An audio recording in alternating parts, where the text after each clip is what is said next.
When Victoria Sue went bankrupt, I married her. I protected her company through bankruptcy restructuring and made it to the rich list. But she said I took advantage of her vulnerability and destroyed her happiness. To retaliate against me, she announced her high-profile relationship with a young lover, and I was her unknown husband. Later, I attempted suicide, feeling hopeless, and divorced her. Yet, she cried her eyes out and knelt, begging me to come back to her. Chapter 1. The clock's hands slid to 12, and the meal on the dining table had already gone cold. Suppressing the nameless bitter emotions in my heart, I got up and returned to the bedroom to rest. Today is our wedding anniversary, and she still hasn't come home. She's probably spending the night with Joel now. Just as I turned around, the phone on the table rang. It was Victoria. I was surprised but quickly answered the call. Ben, at the Wish Hotel, private room 709. Her words were brief but very clear. A hotel private room, suitable for large anniversary events. My heart filled with joy, my voice cheerful, and I hurriedly replied, "Okay, I'll be right there." Chapter 2. Pushing open the private room door, I was stunned. I stared blankly at the noisy crowd and the banner in the room. The banner read in bold letters, "Congratulations Joel for getting into a university for graduate school." Victoria and Joel were the stars of the show. Surrounded by everyone, my blood rushed to my head, filled with the embarrassment and anger of being mocked. I looked at Victoria. Victoria simply held onto Joel, looking down at me with a slight smile. Look, he's here. Haha, I told you he would definitely come. Such a simp. Haha, she already has a boyfriend and he's still simping. A simp who ends up with nothing. Ha ha ha. The attendees were my classmates, a group of petty people who delighted in revealing others' wounds. I slammed the door and was about to leave the room, but I found the door had been locked. Seeing I wanted to leave, the group started to hold me back with ill intentions. "Don't go, you're already here. Bro, we were just joking. You took it seriously. Come on, have a few drinks." They pushed and pulled me back to my seat. In the struggle, several glasses of strong liquor were poured down my throat. I always get drunk easily. Now I was feeling a bit lightheaded. I shook my head, trying to shake off the alcohol. When I looked up again, I found myself in my kitchen at home. The food on the dining table was completely cold. A chill ran through my heart, and I staggered towards Victoria, facing her puzzled and surprised expression. I frowned and asked, "Do you remember today is our wedding anniversary?" As I said this, my grievances surged up. I pointed at the cold meal and said with great resentment, "I spent a long time learning to cook this, and it got cold waiting for you." Victoria's surprise turned into a playful smile. I frowned, not understanding why she was laughing. The next moment, a cup of cold water splashed on my face. The dining table, food, clock, all the scenes from home collapsed quickly. The banner, the noisy laughter, the furious Joel. These real scenes reminded me that I was still in the private room. Joel splashed another cup of cold water on me. The water flowed down my neck to my chest and back, matching my dazed and shocked expression, making me look extremely pathetic. "Benjamin, stay away from Vicky," Joel said coldly. "If you keep imagining things about a woman who doesn't belong to you, I'll teach you a harsh lesson." Everyone burst into laughter. Such a simp, even fantasizing about marrying her. I wanted to flee, but was held down in my seat, unable to move. "Why are you in such a hurry to leave? We haven't had enough fun yet." "Leaving? That would be disrespectful to us." I sat in the corner, praying for the party to end quickly. The group started playing Truth or Dare. Laughter and screams echoed from time to time. This time, Victoria was chosen, and her dare was to kiss a man present. My heart suddenly twisted in pain. I didn't want to see her kiss Joel. That would be like an execution for me. I kept my head down, not wanting to see, but the imagined cheers and applause didn't happen. The room fell into an eerie silence. A shadow loomed over me. "How can you kiss with your head down?" I looked up suddenly, only to see Victoria looking at me with a mocking expression. She lifted my face, whispered in my ear so only the two of us could hear, "Wedding anniversary. Make it up to you." Her intoxicating scent disturbed my already foggy mind, and I looked up, waiting for that fragrant kiss. "Ha!" A sneer. Victoria threw away my hand and walked away with a light laugh. She turned around and passionately kissed Joel, who fell into her embrace. I couldn't bear it anymore, kicked open the door, and fled in disarray. Chapter 3. I think there was a time when Victoria and I were in love. We met at a campus dance. Our waltz steps were perfectly synchronized, just the two of us. After the dance, she hid in my arms, laughing heartily, pure and lively, stirring my heart. I noticed her. Later, we unexpectedly met again at an internal business meeting. We suddenly realized that the other person was the rumored heir who had just returned to the country. I was the heir of the Song family, and she was the heir of the Sue family. We were a perfect match, born for each other. Later, I began to pursue her. Her responses became more and more enthusiastic. We ate together, went shopping, exchanged gifts, and spent the whole day together on Valentine's Day. Everyone thought we would end up together, and so did I. So, on the day Victoria went bankrupt, I presented her with a contract and a list of assets, telling her that marrying me was her best option. I protected her company through bankruptcy restructuring. She stared at the thick contract for a long time. In the end, she signed countless times with trembling hands, her eyes red, cursing me, taking advantage of the situation, seizing power. Is this fun for you, Benjamin? On our wedding day, she told me expressionlessly that she didn't love me and that our marriage was just an alliance, each playing their own game. She suppressed the news of our marriage, but the next day, she publicly showed her love for Joel. I told myself it was okay, that once she had enough fun, she would come back. Chapter 4. A small cry woke me up. Wait, why is it a woman's voice?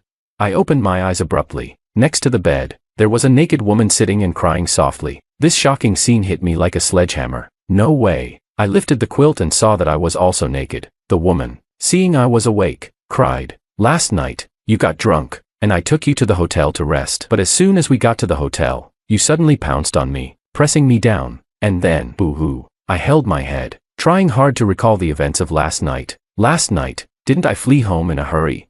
No, that's not right. I never went home. That private room door was locked tightly by them. Seeing I wanted to leave, they repeatedly pressed me down into the seat. I drank glass after glass to drown my sorrows, feeling dizzy. The last memory I had was of a woman supporting me out of the private room. "Benjamin, we were classmates, and yet you ruined my purity." I stared at her and asked, "Did we really? Last night?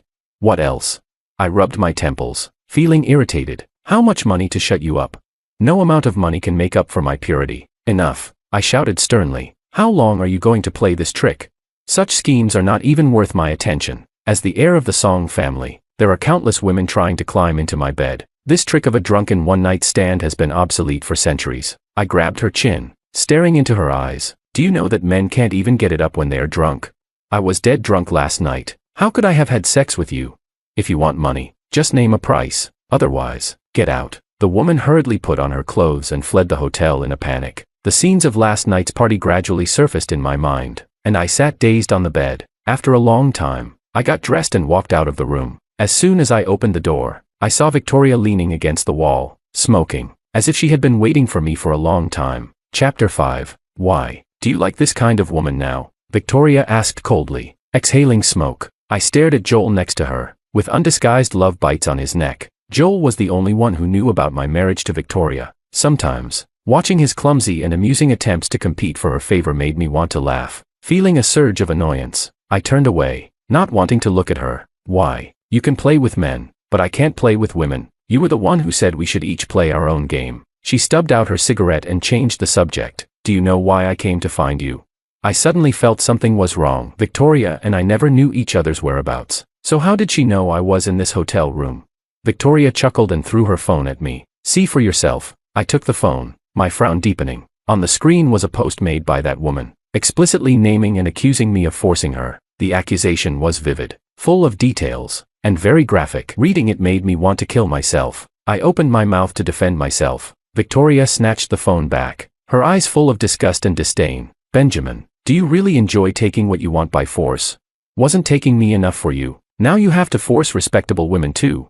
My heart suddenly went cold. Too lazy to explain, I strode forward without looking back and said, "Then let's get a divorce. I'll give you your freedom." As soon as the words left my mouth, even I was shocked. I couldn't believe that I had just suggested divorce. After all, we both knew that in this marriage, I was the humble one, the one trying to keep it together. Victoria was stunned for a moment, then sneered. "What a joke." "I'm not joking. We can divorce right now," I said firmly. I heard the sound of a phone shattering behind me. Victoria yelled angrily, "Divorce? Don't even think about it." Chapter 6. I spent money to limit the spread of the post that slandered me, but the content was so sensational that many people shared and commented on it. More and more people found my phone number, and I received constant calls cursing me, filled with vile content. I knew I couldn't endure it any longer. I found the woman who had framed me and served her with a lawyer's letter. I informed her that the court session would start next month and that if she revealed the truth now, I might consider seeking a reduced sentence for her. The woman panicked and told me the whole truth. The more I listened, the deeper my frown became. "Joel told you to do this?" Yes.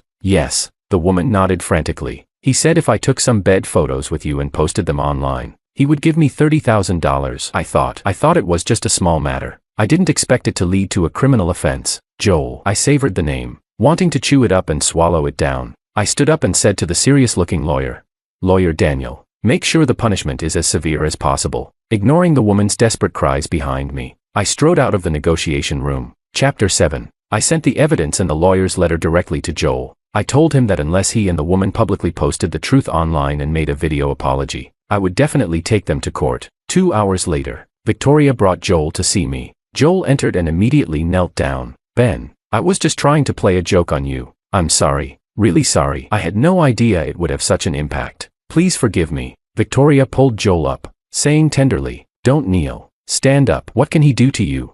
I looked at the two of them coldly, watching their little performance. Victoria calmed Joel down and then frowned, ready to negotiate with me. "Benjamin, do you know how much damage a lawyer's letter will do to Joel? If you really take him to court, he will be expelled. Do you know how hard he worked to get into graduate school?" "And what about me?" I retorted. "Does the harm done to me not count?" "What harm?" she asked, surprised. "You're a man. You won't suffer from such things." I couldn't help but laugh. I opened my messages and showed them to her. "Rapist, go die."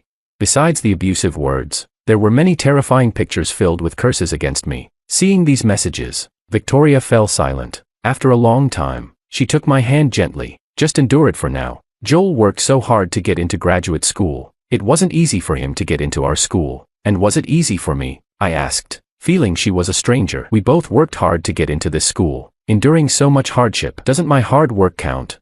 I took out my phone and enlarged a photo to show her. Because of my reputation as a rapist, I was expelled. Victoria's face showed some hesitation. She gripped my hand tightly, forcing a smile. "Ben, it doesn't matter if you're expelled. You're the heir of the Song family, with your own company and wealth. Even without this degree, you'll still be successful." But Joel came from a poor background. "Without this degree, he will have nothing." I raised my hand to stop her. "What does his misfortune have to do with me?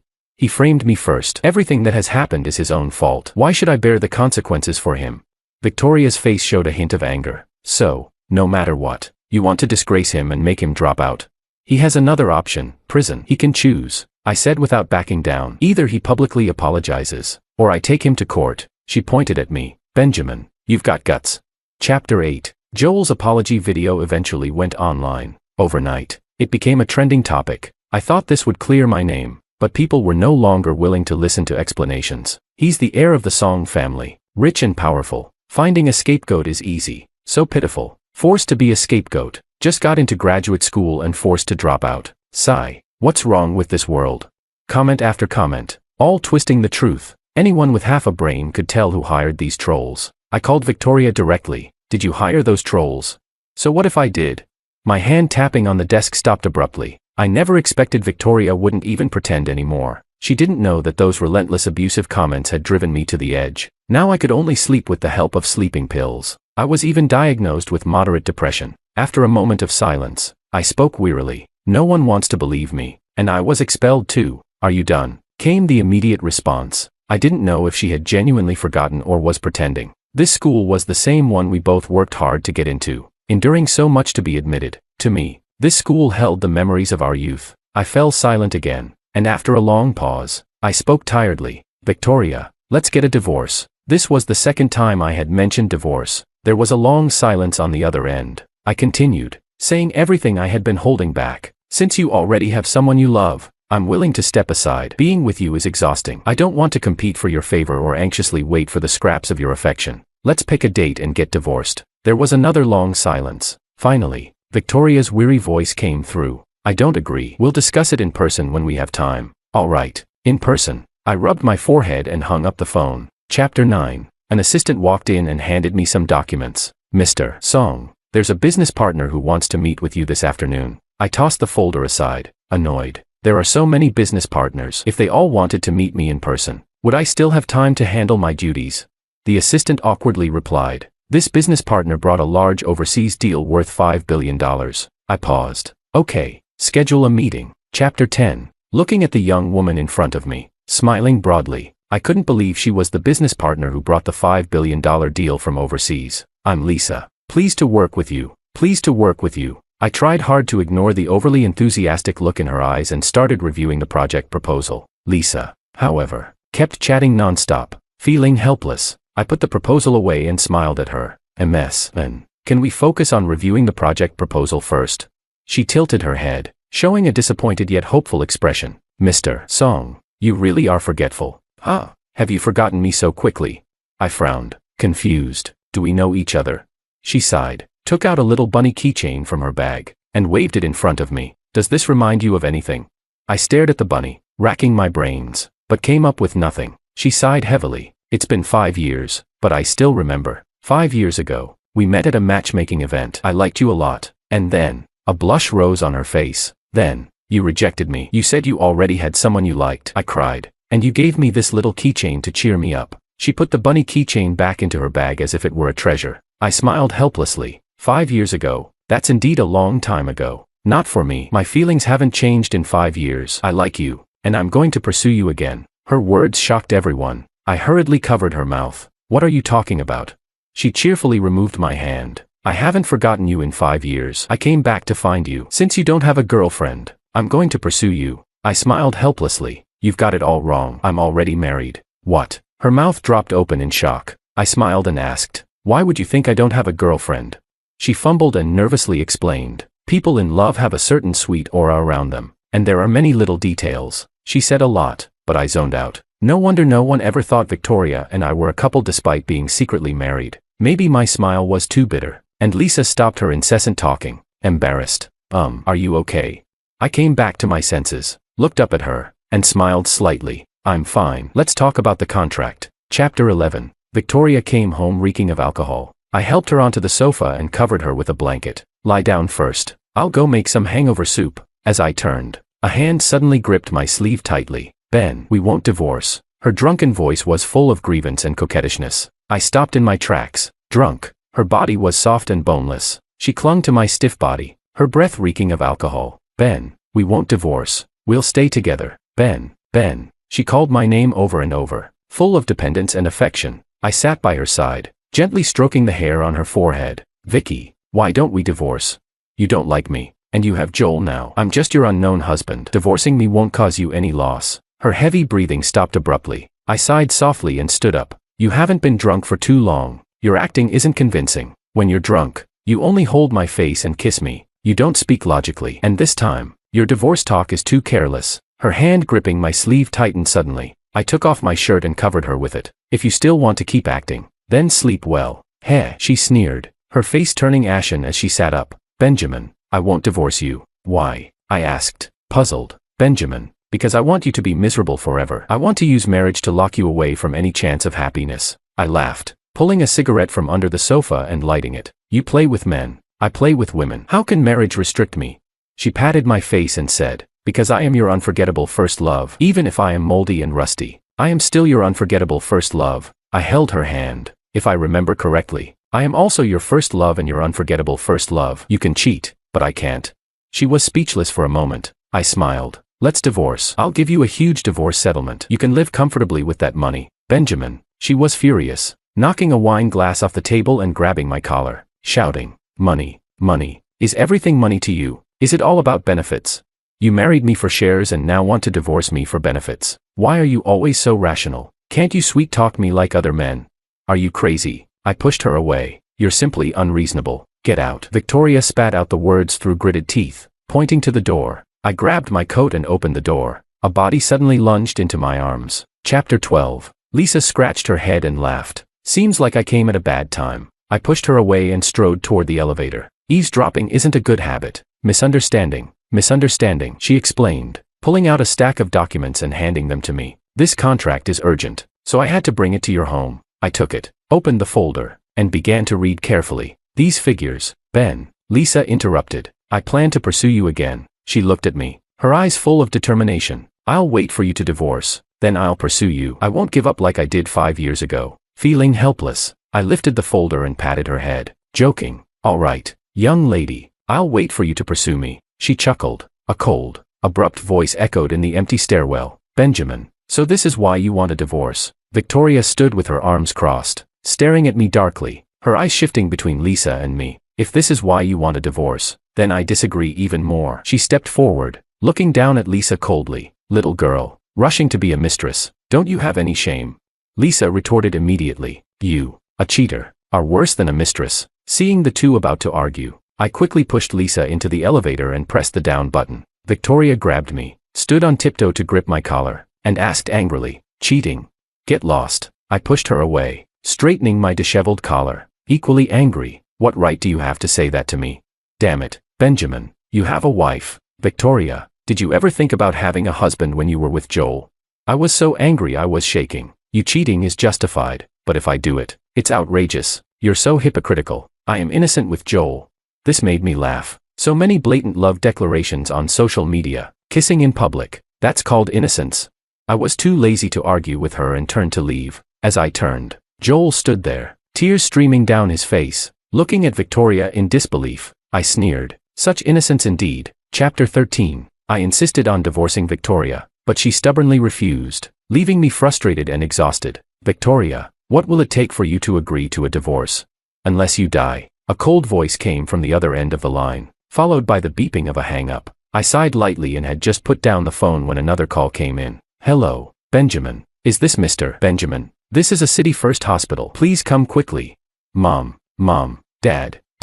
I cried hysterically, clinging to the coffin, not letting anyone approach. "Mr. Song, let go. If we don't bury them soon, we'll miss the auspicious time." "No, I won't." I clung to the edge of the coffin, refusing to let go. Suddenly, a sharp pain shot through my arm, and my consciousness slipped into darkness. "The sedative has taken effect. Take Mr. Song to the hospital. Hurry and bury Mr. and Mrs. Song." My depression worsened. I could barely distinguish between reality and fantasy. In a daze, I seemed to see my parents standing in front of me again. "Mom, Dad, you're back," I sniffed, feeling pitiful. "Ben, don't be afraid. Mom and Dad will always be with you, but I can no longer feel your presence." I grabbed their clothes, the remaining scent almost gone. "Ben, remember the jade pendant Mom gave you? It's our family heirloom. Do you still have it?" I remember. I nodded frantically, like an obedient child. "With it, Mom and Dad will always be by your side." "Okay, I will find it." Chapter 14. In my memory, that jade pendant was placed in the bedside drawer at home. I returned home from the hospital and opened the door. In the living room, Joel was kneeling in front of Victoria. "Sister Vicky, I don't want to break up. I'm willing to do anything as long as we don't break up." Victoria impatiently handed him a contract. "Breakup fee, $5 million. Sign it." "No, I don't want it. Ignoring their melodramatic scene, I went to search the house. I turned the place upside down but couldn't find it anywhere. "Ben, what exactly are you looking for?" "The jade pendant. My family heirloom jade pendant." Victoria frowned. "The pure white bodhisattva one." I reached out. "Yes, that one. Give it to me." She lowered her head, not looking at me, and asked, "Is it very important?" I replied irritably, "Yes, it's important. Give it to me." Victoria came forward and hugged me. A very bad thought flashed through my mind. I started trembling all over. "Ben, I'll find the best jade carver to make an identical one for you." I pushed her away, trembling, trying to suppress my breakdown. "Victoria, what do you mean?" She looked up, her eyes filled with guilt and caution. "Ben, that jade pendant was lost a month ago. Joel said he liked it, so I gave it to him. Later, he lost it. I really didn't know it was so important to you." Slap. A crisp slap echoed. Victoria's eyes were full of shock. My hand trembled as I slowly approached her neck. I imagined gripping her neck, tightening and tightening. "Victoria, how could it not be important? I told you personally at our wedding that it was a family heirloom. I always kept it in the deepest part of the drawer. How did Joel see it?" Victoria's voice began to tremble. "Ben, let me explain." "Victoria," I screamed, collapsing, tears falling like rain. "Why did my parents die?" "Because you kept calling and bothering them while they were driving. If you didn't want a divorce, you should have come to me. Why bother them, trying to persuade me not to divorce?" "Victoria, you've won." I covered my head, squatting in pain, screaming in despair. After a long time, I looked up and spoke firmly to Victoria. "You said you'd only divorce me if I died. Fine, I'll go die now." In an instant, I rushed into the kitchen, grabbed a knife, and slashed at my neck with all my strength. In my last memory, I only remember the blood covering the floor and Victoria's frantic cries as she tried to stop the bleeding from my neck. Chapter 15. Victoria finally agreed to the divorce. After we walked out of the civil affairs office, I never saw her again. She said that as long as she was alive, she would never give up on reconciling with me. I just walked away without looking back. Lisa held my hand, carefully glancing at the heavy bandages around my neck, and handed me some documents. "These hospitals all look good for treating severe depression." I didn't take them, staring out the window at the rapidly passing trees, muttering, Find a hospital with the most trees. It was spring, and everything was coming back to life. I thought maybe I would too. I transferred to a suitable rehabilitation hospital, but the treatment wasn't effective, and my condition even worsened. Lisa began to doubt the hospital's competence and arranged for me to be transferred again. She pushed me through the lush garden, excitedly making plans for our recovery trip. I looked up, smiling at the young girl who stayed by my side. Lisa. My voice got stuck in my throat. I saw a fleeting figure among the trees, and I froze. What's wrong? She asked, puzzled. I shook my head. Nothing. Maybe I just so wrong. Oh. She kept pushing me forward without stopping. The gate was getting closer and closer. Stop. I shouted, startling her. What's wrong? I grabbed her hand, hurriedly saying, I think I saw Joel. Joel? She asked, confused. I nodded. She laughed, with a hint of cruelty. I'll have someone check right away. If it's really him, then things will get interesting. Chapter 16. After spending a long time with Lisa, I discovered that her personality wasn't as simple as it seemed. She was very cheerful, especially towards me, but in business, she was ruthless. She didn't hesitate to use underhanded tactics when necessary. Just like now, in front of me were two people tied up and covered in blood. Ben. One is Joel, the other is his sister. They're twins. The person you saw in the hospital was his sister. She removed the gag from the person on the left and handed it to me. That person gasped for air, screaming. It was Joel. Joel made me do it. He said if I changed your medication dosage, you'd never get better. I personally pulled the gag out of Joel's mouth and asked softly, Joel, we have no enmity. Why are you doing this to me? Joel struggled like a fish out of water. Because I hate you. I hate that Vicky loves you. From the beginning, she's only seen me as a substitute, a tool to annoy you. I was so happy when you two divorced. I would never let you recover and rekindle your relationship with her. I gagged him again and remained silent for a long time. There's no chance for us. I stood up and walked out of the interrogation room, saying to Lisa, hand them over to Victoria. She'll know what to do. Lisa grabbed my hand, her eyes showing a hint of panic. Are you going to forgive her? I smiled, lightly brushing her cute nose with my pinky. Young lady, you think too much. She was still flustered. Come abroad with me for treatment. Leave her completely behind. I smiled helplessly, stepping forward to hug her. Don't be jealous. Aren't we a couple? We need to give each other a sense of security. So, I'm willing to go abroad with you. Deal. Deal. Chapter 17. The plane slowly descended, and the high-rise buildings of a city gradually appeared on the horizon. After 5 years, I had returned. Lisa sat next to me, angrily flipping through a magazine. What the heck? Now they're writing about deep love. I rubbed her head, laughing. Why are you angry when I'm not? Let me read you what these marketing accounts are saying. Miss Sue kneels in public to beg for forgiveness. Who is the person she's begging? Miss Sue holds a press conference, revealing shocking secrets of the rehabilitation center. Victoria, heiress of the Sue family, with a net worth of tens of millions, still unmarried. What secrets is she hiding? I laughed out loud at her tone, leaning over to look at the so-called shocking secrets. The 10-page article, tens of thousands of words long, detailed the love-hate relationship between Victoria and me. After I left the country, Victoria went crazy, kneeling in public to beg me to come back. She even sent Joel to a mental hospital where he was tortured day and night. Upon learning that I was returning, she prepared meticulously to welcome her ex-husband. I raised an eyebrow, finding it amusing. Lisa tightly held my hand, saying, do they think I'm dead, ignoring the real wife? I chuckled. All right, I'll show them who the real wife is. Chapter 18. At the airport, cameras and reporters were all focused on Lisa and me. Victoria stood in the center, holding a large bouquet of flowers, waiting for me. After 5 years, she had lost a lot of weight, and the look in her eyes was much more humble. Seeing Lisa and me holding hands tightly, a severe pain flashed in her eyes, but she still forced a bitter smile. Ben, I have a lot to say to you. I raised my hand to stop her, lifting my and Lisa's interlocked fingers high, and said, I know what you want to say, but there's no need. Lisa and I are back to get married. The wedding is in a week, and everyone is welcome to attend. With that, I held Lisa's hand and walked out of the airport. Chapter 19. Victoria somehow got my phone number and sent me a video. I clicked on it, and it showed Joel being tortured. Ben, I took revenge on him. Will you forgive me? I shook my head and sighed softly. Perhaps. In this relationship, no one was completely right or wrong. I handed her an electronic invitation and said, you're welcome to attend my wedding. Then I blocked her number. Chapter 20. Victoria died, committed suicide. She died the day after my wedding. She attended the wedding, but only watched from a corner, alone and lonely. I didn't see her at the wedding. I only found out from the media reports afterward. She died, and I didn't feel any sadness. I truly, no longer loved her at all. After losing her memory, Willow fell in love with me. We were together for 3 years, a couple admired by everyone, as if blessed by fate itself. However, on our wedding day, she suddenly regained her memories from before the accident. Right there and then, she ran off with her ex-boyfriend. Half an hour later, I received a text message from her. 3 years of amnesia. I owe him too much. Give me a few nights to make it up to him, and we can hold the wedding again next time. I was utterly stunned. Standing before a hall full of shocked family and friends, I announced the wedding was cancelled. There is no more time, Willow, and there will be no next time. Chapter 1. The abrupt cancellation of the wedding threw the entire venue into chaos. While I was busy calming my trembling, enraged parents, our friends and relatives began to leave one by one, leaving behind an empty, disheveled banquet hall. Mr. and Mrs. Liu, Willow's parents, wore expressions of deep apology. They clung to me, repeatedly saying, "George, this happened so suddenly. We had no idea she would regain her memories today. Don't worry, we'll set her straight when we get back, and you can reschedule the wedding."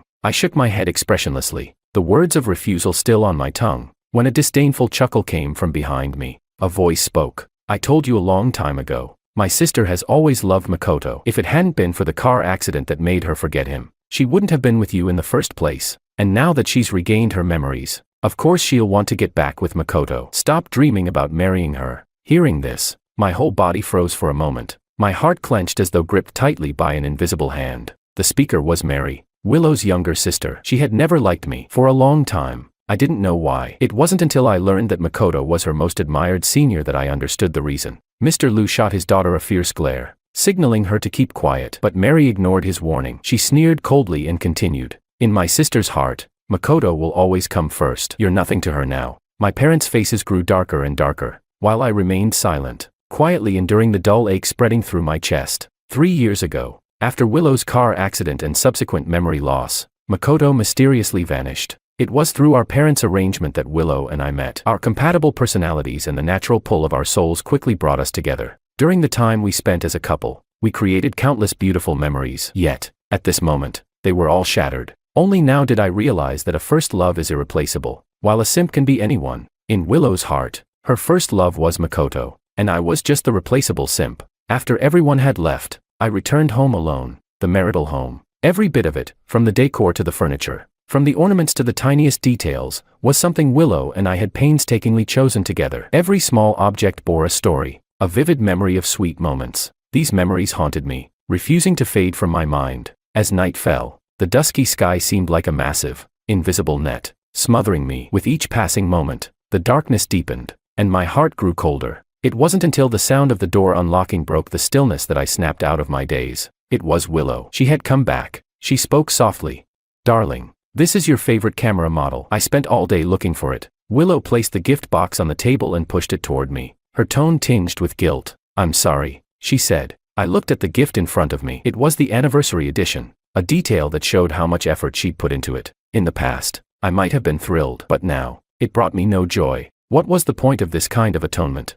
I sighed, about to say something, when her next words hit me like a bucket of cold water. "But what happened at the wedding has nothing to do with Makoto," she said. "I hope you won't make things difficult for him." Hearing Makoto's name brought a dull ache to my chest. She continued, "George, I hope you'll withdraw from the city's jewelry design competition." I froze, staring at her in confusion. My gaze was full of questions. "Withdraw? Why?" I asked. She said, "Makoto has been preparing for this competition for over a year and has poured so much effort into it. I heard that among all the participants, only your skills surpass his." The jewelry design competition was a prestigious event for the world's top jewelry designers. Winning the gold prize meant earning the permanent design rights for global luxury brands. I'd heard that Makoto had started his own private jewelry studio, but I didn't expect his ambitions to be this big. "So what?" I interrupted, leaning in to meet her gaze, anger seeping into my voice. "So you want me to drop out of the competition and hand the first-place trophy to him?" Guilt flickered in Willow's eyes, but it was quickly replaced by another emotion. She said,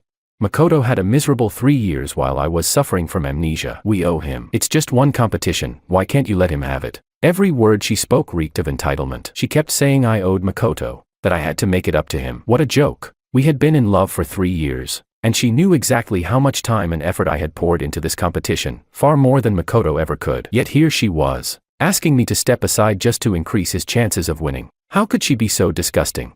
The dull ache in my chest turned into a sharp, twisting blade. cutting deeper and deeper until I could hardly breathe. Willow anxiously awaited my response. When I stayed silent, she reached out to pinch my hand playfully and said, "George, I know you really want to participate in the competition, but your family is wealthy and privileged. You have so many opportunities. Just give this one to Makoto, okay?" She didn't know a thing. Just because my background was better than Makoto's, just because I was more accomplished, I had to willingly let him win. The frustration boiling inside me erupted all at once. My jaw tightened, and when I looked at her again, my eyes were filled with cold resolve. "In your dreams, I won't drop out," I said firmly. "If he wants to win first place, he'll have to earn it with his own skills. I'm not giving him anything." Willow froze, clearly unprepared for my blunt refusal. Her tone quickly turned icy. "George, how did you become so selfish and heartless? You already have everything. Why are you competing with him over this small thing? If it hadn't been for the accident 3 years ago that made me lose my memory, I wouldn't have forgotten him or ended up with you. What I'm doing now is just trying to make up for that. Can't you be more understanding?" "No." The word exploded out of me, loud and sharp, anger lacing my voice in a way that surprised even me. My eyes reddened as I stared at her, pointing a finger at her face, spitting out each word. "The one who feels indebted to him is you. This has nothing to do with me." The room fell into a suffocating silence, as if the air had frozen. After my final words, I didn't look at her again. I stood up and went to my room. The sound of the door slamming was deafening in the stillness of the night, like a heavy barrier slamming down between us.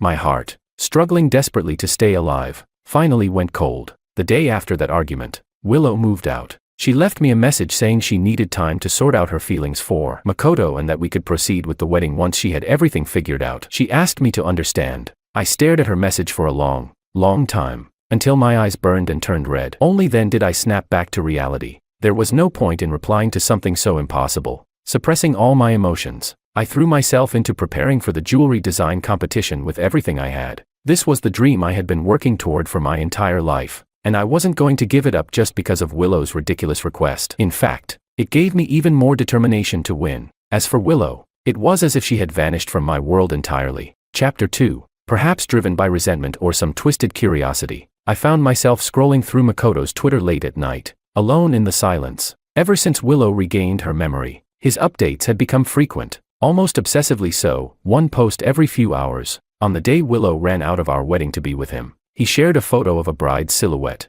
hands tightly clasped together with his. The caption read, "Thank you, heavens, for bringing her back to me. You were destined to be my bride." As he prepared his entry for the design competition, Willow spent all day in his study, gathering materials and brainstorming ideas for him. He posted a photo of her, asleep on his lap, with the caption, "No matter the time or place, you're always by my side. I'm so lucky to have you." They went bungee jumping in the mountains, explored the wilderness on survival trips, rode the wildest roller coasters, and braved free-fall tower rides. The Willow in those photos was someone I had never known. So this was who she truly was. 3 years ago. For the first time, she felt like a stranger to me, someone I had never truly met. I read every single post, every comment, letting the words stab deeper and deeper into my chest until I was left raw and bleeding. Only then did I realize how agonizing and painful it is to try to cut someone completely out of your heart. Half a month later, the day of the design competition arrived. The format was simple, no preliminary rounds, no finals, just one decisive showdown. Most of the participants had poured their life's work into creating masterpieces for this event. Makoto was no exception, and neither was I. As soon as I entered the venue, I spotted the dazzling couple in the crowd. Willow had shed her usual elegant dresses in favor of a bold, avant-garde outfit that matched Makoto's edgy style perfectly. From afar, they looked like the ideal, inseparable couple. Even though I had mentally prepared myself for this moment, I had to admit, seeing them hand in hand, so close, made it hard to breathe. I turned my head away, forcing myself to ignore their presence. But someone wasn't about to let me off so easily.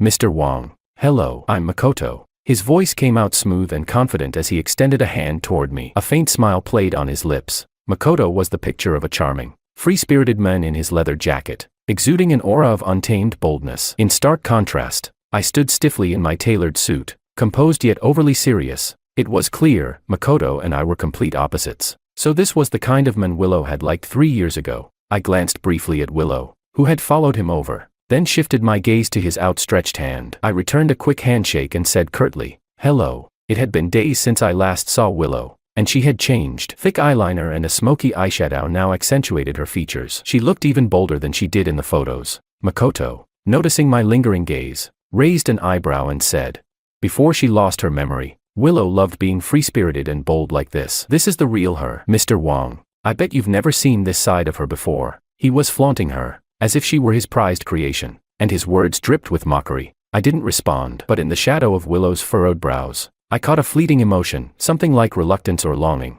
Makoto noticed too. His face darkened as he stepped in front of Willow, cutting off her line of sight. Mr. Wong, he said, changing the subject. I hear you've made a name for yourself in the design world, but the competition is fierce this time, so you'd better be prepared. Designers had come from all over the world, but I wasn't intimidated. I had confidence in my abilities. Makoto, a private studio designer with few notable works to his name, exuded an unshakable confidence. I couldn't help but admire how he carried himself as if victory was already his. The competition began with transparency. Each designer presented their sketches and explained their concepts to the judges. The scores would be given by global design masters and brand representatives, and the highest score would win. My turn came immediately after Makoto's. When he stepped on stage, he shot me a look, a mix of arrogance and disdain, as if to say the win was already his. I wasn't fazed. Inwardly, I even smirked, but that composure crumbled the moment his designs appeared on the screen. His work was identical to mine. Every detail, every precision-crafted element,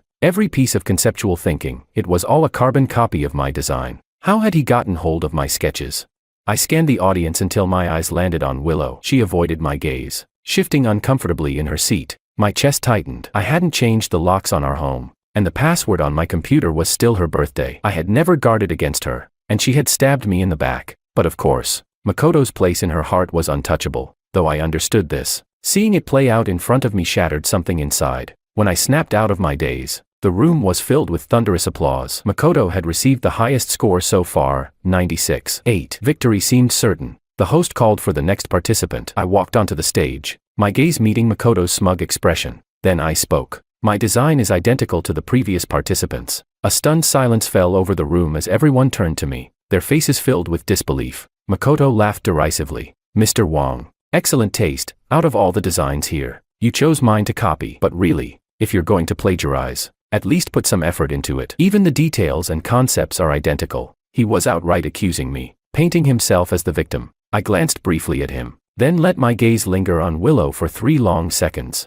Finally, I suppressed all emotion, smirking coldly as I said, plagiarism is indeed despicable. I have no intention of wasting the judge's time to determine who copied whom. Let's resolve this quickly. I pulled a spare USB drive from my pocket and plugged it into the computer. The moment the new version of my design appeared on the big screen, the room was filled with gasps and whispers of surprise. I calmly spoke. So, I decided to enter with this version of my design. Makoto's face instantly turned pale. The design I had submitted was one I had worked on during my spare time, and it wasn't saved on the computer at home, so Willow had never seen it. The result was undeniable. My design received the highest score of 98.6, and I was crowned the winner. After delivering my presentation, explaining every aspect of the design process and my concept, no one could question the originality of my work anymore. All eyes shifted from admiration of Makoto's design to suspicion, and then to anger. Without any need for solid proof, his plagiarism was already assumed, and he was disqualified from the competition. His rank was erased, and he was banned from representing himself or his studio in future contests. In just a few hours, the results had turned from victory to ruin. As I stood on the stage, receiving the award and posing for pictures, I noticed Willow standing far below in the crowd. Her eyes sparkled with a mix of joy, guilt, and perhaps relief. But Makoto had long since disappeared. After the ceremony, Willow came to find me in the backstage lounge. "George, congratulations," she said, her voice softer than usual. I lowered my gaze, focusing on the bouquet of sunflowers she was holding. She had once told me she was my biggest fan, and that when I won, she would give me a bouquet of sunflowers. She remembered that, but I wondered if she remembered how much I despised betrayal. The bouquet was large and heavy. She held it up for so long that her arm started to tremble, but I still didn't take it. Willow's eyes reddened with frustration, and she pushed the flowers forward again. "I was wrong to take your design without your permission, George," I admitted. Then, in a softer voice, she added, "But can you help me? Can you explain to them that Makoto didn't mean to steal your design? He didn't do it on purpose. If he's labeled as a plagiarist, his life will be ruined." Ruined. The chill in my chest grew more intense as I looked at her, my eyes full of coldness. I smiled sarcastically. "Did you ever consider that if I didn't have a backup design to clear my name, the one accused of plagiarism would be me, the one whose life would be ruined would be me?" Willow froze, her face turning pale. She couldn't even bring herself to look me in the eye anymore. Her whole demeanor collapsed as she weakly whispered, "I'm sorry. but I didn't want to hear it. The flowers were still forced into my arms. At that moment, Makoto appeared, rushing over and pulling Willow into his embrace. He glared at me with protective fury. You've already taken the first place. Now you want to steal Willow from me too. Now my reputation is ruined. Are you satisfied? I smiled coldly and said, yes, I'm quite satisfied. Congratulations. He cursed loudly and charged at me. Before he could take another step, Willow quickly stepped between us, trying to stop him. Makoto, please calm down. Let's think of another way. Don't do this. I'm upset too. Makoto's face was filled with resentment. He glared at her, muttering, you've changed. Willow, you promised me you'd do anything to make up for this. How long has it been? And you already forgot what you said that night. That night. It must have been the night Willow stayed out after regaining her memory. The night that should have been our first night together as newlyweds. They really were together. A bitter laugh curled inside me. I caught Willow stealing a quick glance at me, her expression full of panic. She said, it's not like that. Makoto, please calm down. We'll talk about this later. Okay. She took a deep breath, hesitating for a moment before she softly spoke to calm him. But Makoto wouldn't listen. He continued to insist. So you're helping him and not me. Do you still love him? Willow looked at me, her gaze conflicted, before falling silent. The silence between us was unbearable, and it seemed to snap something in Makoto. His eyes turned cold as he glared at me one last time before storming off, not even bothering to look back. Willow turned to me and said, George, just give me a little more time. Once I comfort him, I'll come back to you. Will you wait for me? She said it, but still turned and walked away. Glancing back at me as she did, I called out, no, but she didn't hear me. She was already gone. Chapter 3. I coldly watched the two figures in the distance, tangled in each other, as memories of the time I spent with Willow resurfaced. Back then, we got along so well, almost never fighting. Whenever we did, I was the first to apologize, always finding ways to make her happy. It seemed like, up until now, she had never gone to such lengths to win me over. Under the streetlights, their shadows shifted and finally embraced, their silhouettes elongated in the dim light. Perhaps it was the dry, late autumn air, but my eyes felt uncomfortably dry, and a sharp pain settled in my chest. I withdrew my gaze and tossed the sunflowers Willow had given me into the trash can. Since I had already decided to sever ties with Willow completely, I called her, asking her to come back so we could clear things up. She agreed, and I faintly heard Makoto's voice on the other end of the phone. He insisted on coming with her to make sure she got to me safely. The rain poured down heavily. When Willow arrived, half of her shoulder was soaked. My gaze fell on her damp shoulder, and I found myself frozen for a moment. She noticed my stare and quickly looked at her shoulder, her brow furrowing. A nameless emotion flickered in her eyes. In the past, on every rainy day, I would always pick her up, holding an umbrella that was tilted towards her. After we got home, she would be completely dry, while my shoulder would always be soaked. But now, her shoulder was damp, too. Perhaps feeling embarrassed, Willow awkwardly explained. Makoto's umbrella was probably a bit too small. It wasn't intentional. I had no interest in hearing her explanation. I only felt a sense of regret for myself. What had once been so genuine and passionate between us had now ended up like this. I pointed to the box on the table and said, all your personal belongings have been packed. Check if you've missed anything. She hesitated, then looked at me, confused. What do you mean? I replied calmly. Willow, since the day you ran away from our wedding, we've never been able to go back. Let's break up. From now on, you and I have no more ties. I pinched the bridge of my nose, trying to ease the tension in my forehead that had been there for so long. She asked, break up? She staggered back a step, her eyes filled with disbelief as she said, is it because of Makoto? George, I've explained this to you before. I only feel guilty towards him now. I wanted to make up for the things I owe him because of my amnesia. Can't you understand? Please, just give me more time. Willow looked up at me, her eyes full of confusion, as if my cold attitude had hurt her. She appeared lost, uncertain, and even a little desperate. She seemed to think that because I loved her, I should understand and forgive all her actions. But why should I?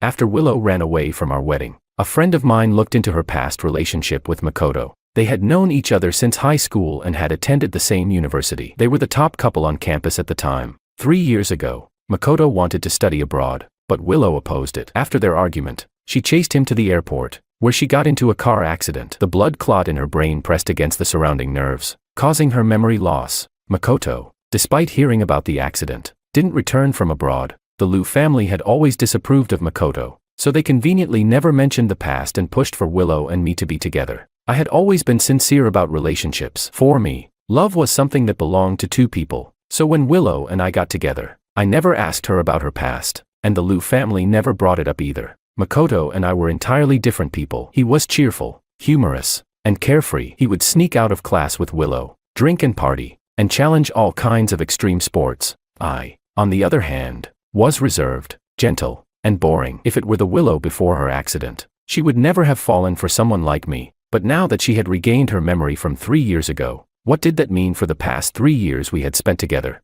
If I were to get into the details, I was just as much a victim of this entire mistake as she was. Why should I bear the brunt of this painful betrayal? At this moment, my heart, battered and broken, had turned to stone. No matter how heartbroken or sad she was, it no longer mattered to me. I turned away, moved the box to the door, and spoke in an indifferent, distant tone.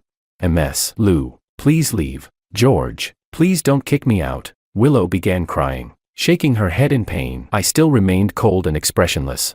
Please leave. In the past, no matter what she did wrong, as long as she gave a sign of affection, I would easily forgive her and accept her. But not this time. I couldn't even bring myself to care about who was right or wrong. I simply couldn't love her anymore. Let me slowly, piece by piece, pull her out of my world. In the end, despite her unwillingness, Willow had no choice but to leave. I contacted a locksmith and had the locks on the doors replaced overnight. Without her, the house was still the same house. All the decorations and arrangements unchanged. But something was missing. The lights didn't seem as bright as before. The sofa wasn't as soft. And even the air I breathed felt faintly bitter. Almost repulsive. I called for a cleaning service and spent half a day clearing out everything related to Willow, watching all the traces of the life we once shared being removed. The pain in my heart seemed to dissipate bit by bit, as if it was being cleared away along with the belongings. After 7 or 8 large boxes were hauled away, the house felt eerily empty, but for some reason, I felt lighter, as though the heavy burden weighing on my chest had suddenly been lifted. I blocked all of Willow's contact information. If we were going to end this, it had to be final. But she seemed to have lost her mind, desperately trying to reach me. When I woke up, I had more than a dozen missed calls from unfamiliar numbers. I chose one and returned the call. The call was quickly answered, and I heard her voice on the other end. "George, did you block me? Why aren't you answering my calls?" Her voice was trembling and hoarse, as if she had been crying. I didn't answer. I simply hung up. She called again, and I blocked her once more. A moment later, a new number appeared on my screen. Having spent 3 years with Willow, I knew her well. She seemed carefree on the surface, but deep down, she was stubborn and obsessive. She had always been like this. I didn't want to be harassed all day, so reluctantly, I answered the call. "Willow, we've broken up. What do you want?" She choked out. "I don't agree to break up. Do you hear me?" The words came out almost like a cry, the voice echoing in a large, empty space. When I didn't respond, she stubbornly continued. "Why don't you answer my calls?" "Why?" I replied calmly. "There's no need for us to stay in touch anymore." I said it seriously. On the other end of the line, there was silence for a moment, followed by quiet sobs. After a long pause, she spoke again. "Before, no matter how late it was, I could always find you." That was true, but that was before. For the 3 years we were together, I always kept my phone on, 24/7, ready to answer her calls and messages as soon as they came in. I had truly loved her with all my heart, I said. That was before. It won't be like that anymore. And with that, I hung up and blocked her number once more. After winning the jewelry design competition, the company quickly brought in over a dozen new projects, and I became thoroughly busy. Willow tried to contact me every day, but my secretary always kept her at the door, and I never saw her. One evening, just before the end of the workday, another unfamiliar call came in. I hesitated for a few seconds, but finally pressed the answer button. The voice on the other end was unfamiliar at first, but soon, I recognized it. It was Makoto. I glanced at my watch. It was still early, so I agreed to meet him. The cafe for the meeting was right beneath my office building. I remembered Willow used to love their caramel macchiatos, and we'd come here together often. The coffee still tasted the same, but everything had changed. I shifted my gaze from the cup to Makoto, who sat across from me. I asked, "Do you need something from me?" Makoto raised his eyes to look at me, his gaze slowly sweeping across my face. Perhaps he didn't get the reaction he wanted, because his expression flickered with disappointment. He spoke. "You've only known Willow for 3 years, while I've had over 8 years of relationship with her. You can't compare to me. The 3 years she lost due to amnesia. You took advantage of that time, but now that her memory is back, she'll surely end up marrying me." I stayed silent, patiently waiting for him to finish. After a brief pause, he continued. "You stole those 3 years from me. Now that I've returned, you should step aside and stop interfering with Willow." It took me a moment to realize that he had come to stake his claim and show his dominance. I slowly traced the rim of my coffee cup with my fingers, my expression calm. even amused, as I responded. Mr. E. Right, you don't need to worry. The day Willow ran away from our wedding, we already officially broke up. If you can, maybe you should persuade her to stop bothering me. Makoto's face turned pale with anger, as if he hadn't expected me to be so indifferent. He scolded. You're a hypocrite. You keep saying you've broken up with Willow, but you act like you don't care at all. If you hadn't used some tricks, how could she still be obsessed with you? Don't think I don't know. You're all talk and no action. Completely fake. He suddenly seemed to lose his mind, shouting in frustration, his eyes red with anger as he hissed through clenched teeth.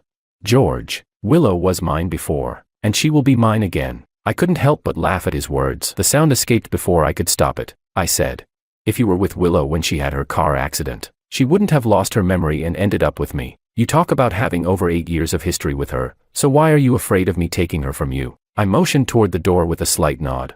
Why don't you ask her yourself? Does she still love you? Makoto, confused, turned to look in the direction I pointed. Willow was standing there, looking utterly lost. He asked, Willow, you used to love me the most. What about now? This question seemed to stun Willow, and she sank to the floor, her hands covering her face as she sobbed in a broken, muffled voice.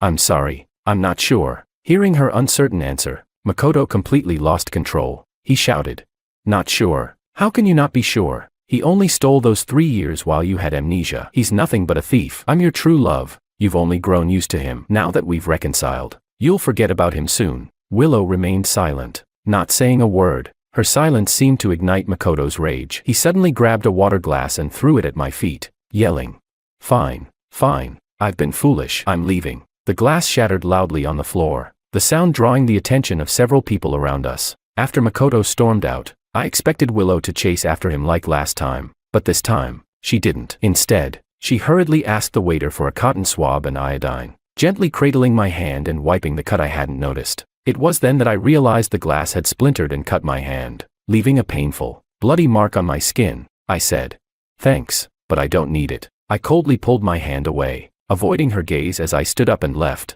Willow's face was pale, her fragile body trembling slightly as she tried to steady herself. Sunlight streamed through the floor-to-ceiling windows, blinding her, causing tears to spill from her eyes. The memories of the 3 years we had shared together felt like a knife, repeatedly cutting into the raw nerves of her heart. Maybe, at this moment, she regretted it, but I didn't care about her feelings anymore. I wasn't the kind of person who would tie all my emotions to a single woman. I suppose the next time I saw Willow was a week later. Chapter 4. She was dressed in a blue hospital gown, probably sneaking out from the hospital, even from a distance. A faint smell of alcohol wafted from her as the wind blew. After our last meeting, I heard that Makoto had a violent outburst with her. He even laid hands on her, causing the police to get involved. Because he hurt someone, Makoto was taken to the police station by the Liu family. He begged Willow to forgive him and help him, but all he received in return was a silent refusal. After that, Willow started drinking heavily every day, often getting so drunk that she was sent to the hospital for stomach pumping. Liu's mother called me, crying and begging me to check on her, but I refused. I looked at the person in front of me, frowning slightly, instinctively stepping back a step. There was no trace of sympathy in my eyes, as if the person before me was a complete stranger. George. Willow opened her mouth, gripping the hem of her clothes so tightly that her knuckles turned white. Her long hair hung in disarray, and she looked like someone drowning, waiting for me to save her, helpless, but I remained unmoved, silently observing her. Her expression suddenly turned tender and serious. She said, George, I was wrong. I regret it. I used to think that forgetting Makoto during the 3 years of amnesia was the biggest hurt I could cause him, so I tried to make it up to him. But now I realize, the one I hurt the most is you. She paused for a moment, big tears already streaming down her face as she continued. If I hadn't run away from the wedding, we'd be so happy now. It's me who hurt you without thinking of the consequences. Can we start over? Let's have the wedding again, like before. Please, let's try again. The last few words were almost choked out in a sob. Her tear-filled eyes were full of longing, like a vast, deep ocean. It seemed that if I wasn't careful, I would be drowned in it. If this had happened before, I might have already drowned in that sea of emotion. But I was no longer the person I used to be. Even though she was sobbing before me, looking so pitiful and making me feel some sympathy, my heart remained calm. I raised my head and met Willow's gaze, my voice cold as I said, no, our relationship was always a mistake. There's no need to try again. She shook her head desperately. No, that's not true. We used to love each other so much. How can it have been a mistake? I sneered and took another step back, avoiding her touch. I said, after your amnesia, You could have fallen for anyone. That person didn't necessarily have to be me. Just like I said before, you only get one first love, but there can be countless simp relationships. But I didn't want to be someone's simp anymore. I paused and continued. Willow, stop wasting your time on me. Not everything in life has a second chance. Willow silently watched my back as I turned to leave. After a long while, she lowered her head and gave a bitter smile. Her laughter was laced with a faint sob. I didn't turn back, taking long strides away from her. From now on, dust to dust, ashes to ashes, if we meet again, we'll just be strangers.